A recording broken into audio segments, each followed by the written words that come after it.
100% IPAs. I mean, stays.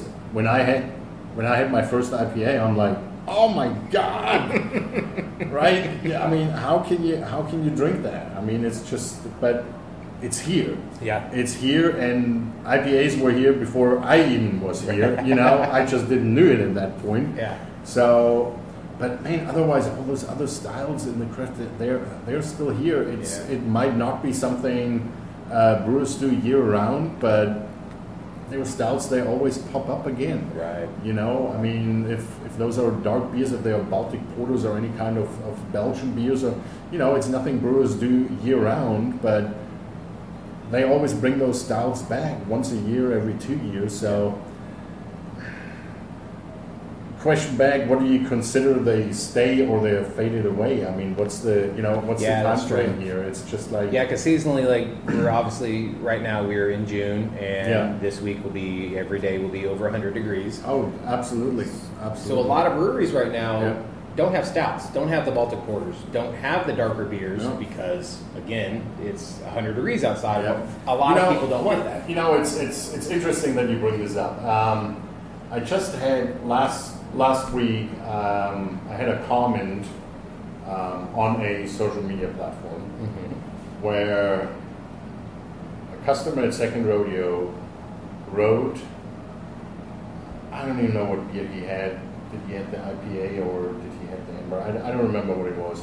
But he says, well, the place is really cool. The beer program needs some help. Oh. Okay. Why does the beer program need some help? That's what a lot of people, they are looking from the outside in. Of course. You have to consider, where are you? Yeah. What are your customers? What is your clientele? We are trying to reach all of them, the normal beer drinkers, the non-beer drinkers, the craft beer drinkers. Okay, if you are a craft beer drinker, which that person probably, due to his comment, I would say he was more than that. Yeah. But we don't have those highly craft beer offerings. Well, because of the location. Yeah. We don't cater necessarily to our neighborhood craft beer people. We are catering to everybody. Everybody is welcome, so we need to have something for everybody. Okay, so our number one selling beer is a Mexican lager and a blonde beer. Our least selling beers are our dark beers. I did porters out there, I did stouts out there, I have a Schwarzbier on right now. Those dark beers or everything that's a little bit more into the craft beer direction, they just don't sell that good because we are catering into the honky-tonk, fun, like we talked earlier, atmosphere. And they're not big dark beer drinkers. Not dark drinkers. I mean, everything I have done. I had a Belgian, Belgian blonde out there. That sold pretty decent, but I might do it again in a year or in 2 years. But it didn't sell where I'm like, oh man, this is absolutely incredible how this beer sold. I got to do this again. Yeah. When the people come into, and again, we're not just serving just our beers. Of course. We stand for craft beer without the craft beer attitude. Okay. Yeah. If that makes sense. It does. You can come into Second Rodeo if you. I mean, I just say the names. If you want a Michelob Ultra, you can get a Michelob Ultra. Right. Because there's a lot of breweries that people on a regular basis say somebody comes in and be like, hey, you guys have a Coors Light, you have a Bud. Well, absolutely. Before they said Bud Light, but whatever absolutely. it is. Why would we not invite or want to have those customers as well? Yeah. Are we trying to make beers where we can get those customers? Oh, absolutely. Right. 100%. 100%. I mean, our beers are our number one selling beers overall. Right. There's no question. But I don't think the beer program needs some help. We just need to look, hey, what are we catering to? Yeah. We are not a craft beer bar in a shopping center where we have 100 different beers on tap and we're, that's not what we're doing. Right. If you come into the Sour House, well, that's a little bit different. Of course. Here at the Sour House, that's what we want to cater for. You know, we want to cater to people they're into to those craft beer, to that craft beer niche. They like sour beers, so we feature only sour beers in our sour house. We don't have any other beers on draft here. But that's what we want to cater to. Yeah. So I know we swerved off the main. No, that's fine. Yeah, that makes sense. But I think that explains that, you know, also on the marketing direction and on those things a little bit. So. Well, it also comes back to what you said earlier, where the scene blew up too quick to where loyalty is to a point, because that guy or girl, whoever made that comment, how often are they coming back to check out your beer? Right. Like, how many times before that did they come out and check your beer? Yes. Like, if this is your only time to come check it, like, get a flight. That way you can try 4 or 5 different beers, and you're figuring out exactly where they are and how they're going to start. I can steer people and direct people in a certain direction, or to try, or what we offer, and, you know, say, hey, you know, before you try this beer here, why you don't try this, and 90% out of the time that actually works, but it is not up to us to tell customers all of a sudden what they like. You know, that I just have a little bit of problem with that. No, you know? I understand. This is where marketing comes in again. You're absolutely right. But, you know, you can do marketing in so many different ways. True. And yeah, everybody is influenced a little bit different by marketing. I mean, essentially, we're all influencers, because the best marketing is word of mouth. So if I were to tell you, oh, you go check out this brewery, I think they're really good. And you go over there, you check them out, like, oh, they're fine. They're okay. It's great, but, you know, if you like something, and you like something because that's what you grew up with. There was that too. I talk about that a lot too. What we as a human taste is based on memories. Yeah. Right? So, well, music, movies, smells. Music, family. Yes. What did my dad drink? What did my grandpa drink? Right?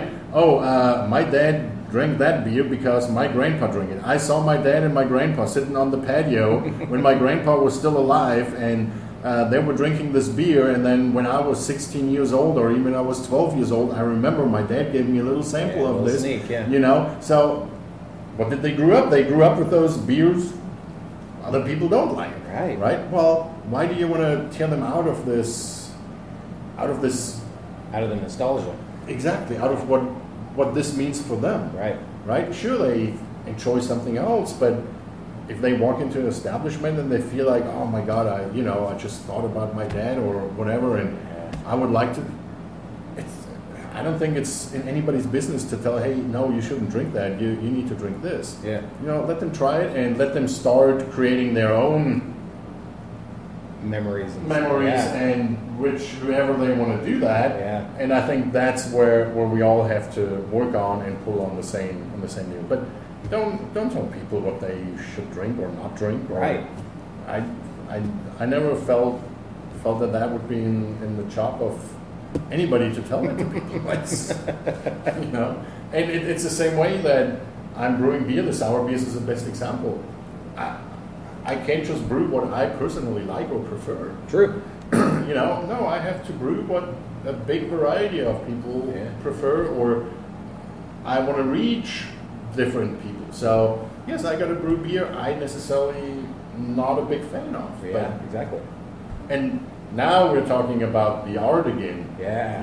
This is where the art of a brewer comes in, that he can actually brew something he is not necessarily drawn to, but he can brew something, he can create that still tastes good and other people gonna like it. Yeah.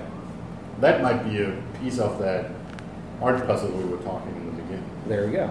Well, it just went up 5%. So it just went up 5%. There you go. Exactly. Now, on the other side of it, is there a style that you wish maybe DFW tried again, or that you kind of wish would come back, maybe even to the American palate? Okay, let me throw that question back. Okay.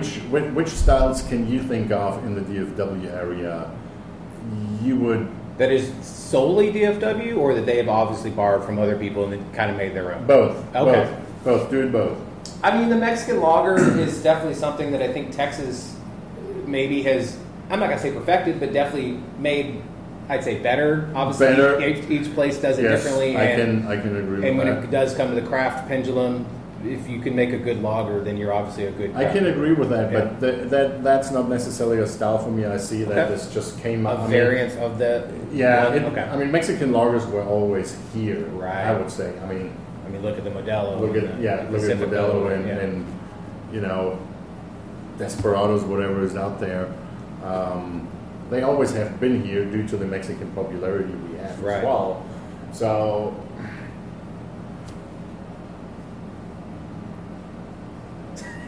Yes. Maybe the big pastry stouts. I don't know who really was doing a bunch of. I mean, I was at 903 on Saturday. I was and just think saying that they've 903 really- is doing an outstanding job Yeah. with those. And then obviously, but not a lot have followed that Exactly. that niche yet. Yeah. You Well, know? they're the only. I mean, Jeremy even was talking about that. He said everybody else is doing great things. Mhm. Not that he doesn't make his Mexican lager is really good. His regular Right. lager is good. Right. His Bach is very good as well. But when it does come to those huge pastry diabetes stouts, no one beats 903 when it comes to that. Absolutely. Yeah.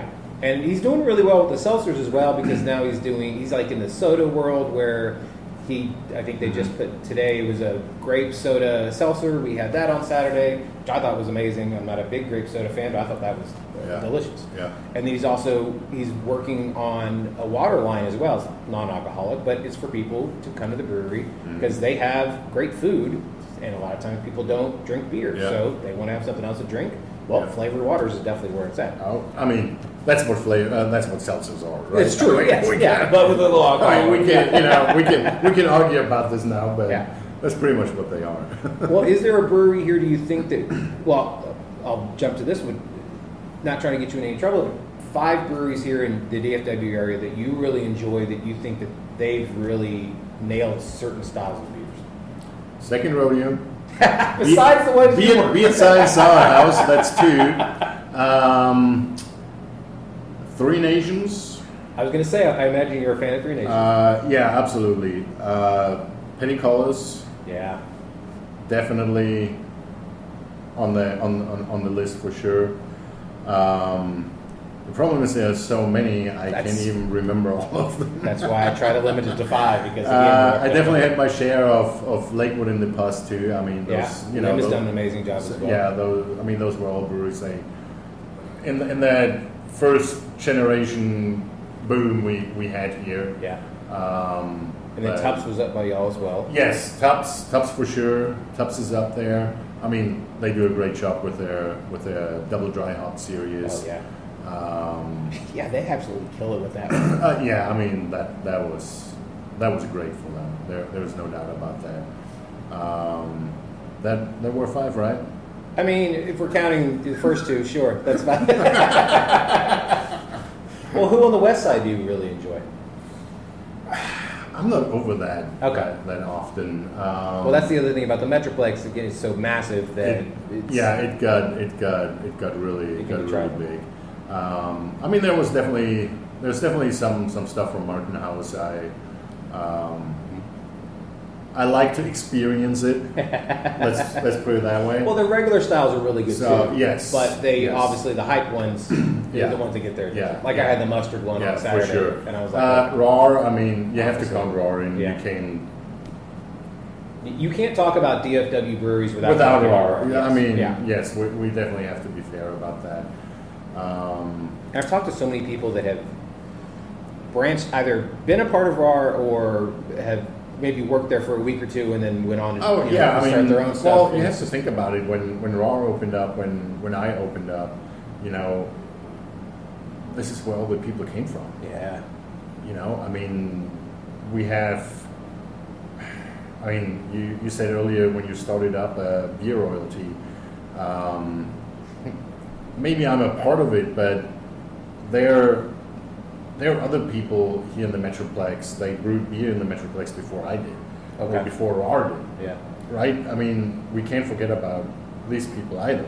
True. You know, beer wasn't that big what it is today, but it's not that there haven't been breweries or brew pubs in That's Dallas true. before where those people worked, and they're still in the industry today. Yeah. Sure, at different breweries, but they're still out there. Yeah, like the You know? Humperdinks. and, exactly. yeah. Exactly. You know, you have to You start somewhere. You have to start somewhere. Yeah, and not You know? everybody starts in their garage. No. Yeah. Yeah.